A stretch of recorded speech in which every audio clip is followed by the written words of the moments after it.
एक छोटे से गांव छगनआपू में अजय नाम का मेहनती किसान रहता था।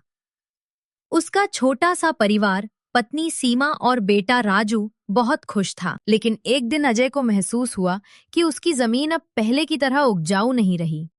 अब इस जमीन पर फसल कम होती जा रही है। अब मुझे कोई और रास्ता ढूंढना होगा।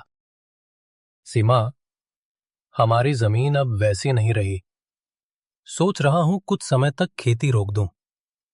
अरे जी, सही रहेगा, पर तब तक घर कैसे चलेगा? शायद मुझे जमींदार काका से बात करनी पड़ेगी। वही हमारी मदद के काबिल हैं। अरे अजय बेटा, परेशान मत हो। मेरे पास गांव के बाहर एक खेत है, उस पर खेती कर लो। काका, इससे तो आपका नुकसान। नुकसान नहीं, फायदा है बेटा। तुम मेहनती हो, खेत भी सुधर जाएगा।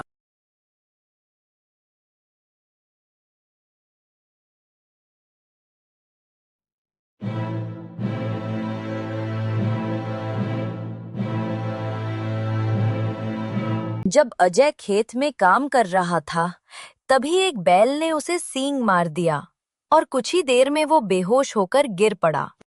माँ, पिताजी अभी तक क्यों नहीं लौटे? रात होने वाली है।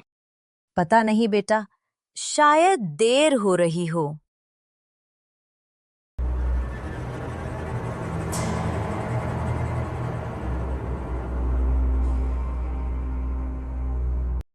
सीमा जमींदार के घर पहुंचती है और अजय के बारे में पूछती है। कुछ देर बाद सच्चाई सामने आती है। अजय को सांड ने सींग मार दिया था। सांड के सींग मारने से अजय की कमर टूट गई है, पर मैं कोशिश करूंगा जल्दी ठीक हो जाए। अजय को घर लाया गया। सीमा ने दिन रात उसकी सेवा की और भगवान से प्रार्थना की कि उसका पति फिर से ठीक हो जाए। अब घर की पूरी जिम्मेदारी सीमा पर थी। राजू की पढ़ाई, खर्चा और खेत, सब कुछ उसी को संभालना था।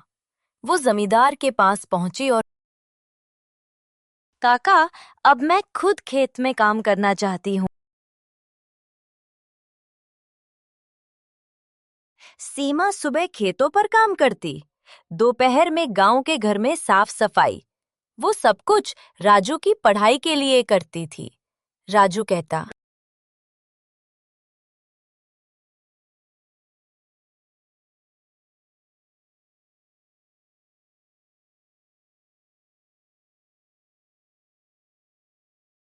माँ, तुम चिंता मत करो, मैं एक दिन पिताजी का सपना पूरा करूंगा। कुछ महीनों की देखभाल के बाद आखिरकार अजय को होश आया।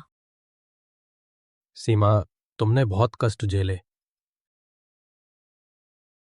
नहीं अजय, तुम्हारे बिना भी मैं टूट नहीं सकती थी। अब सब ठीक हो गया है। वर्षों बाद राजू एक बड़ा अफसर बन गया। गांव वाले आज भी सीमा और अजय की कहानी बच्चों को सुनाते हैं, क्योंकि ये कहानी सिखाती है कि माँ का त्याग और हिम्मत किसी भी मुश्किल को जीत सकती है।